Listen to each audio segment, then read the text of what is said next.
Tirupati municipal corporation సమావేశ మందిరంలో CM video conference కు ఎమ్మెల్యే ఆరణి శ్రీనివాసులు కమిషనర్ మౌర్యతో హాజరయ్యారు. P4 లక్ష్యాలను ముఖ్యమంత్రి చంద్రబాబు నాయుడు వివరించారు. తిరుపతిలో సుమారు 6,000 మంది బంగారు కుటుంబాలను గుర్తించినట్లు ఎమ్మెల్యే ఆరణి శ్రీనివాసులు తెలిపారు.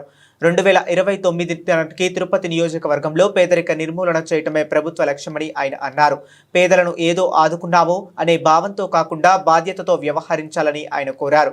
కమిషనర్ మౌర్య మాట్లాడుతూ మార్గదర్శకుల ఎంపికకు వార్డు కమిటీలు వేసి 15 రోజుల్లో పూర్తి చేయాలని అధికారులను ఆదేశించారు. ఈ సమావేశంలో అదనపు కమిషనర్ చరణ్ తేజ్ రెడ్డి, ఉప కమిషనర్ అమరయ్య తదితరులు పాల్గొన్నారు.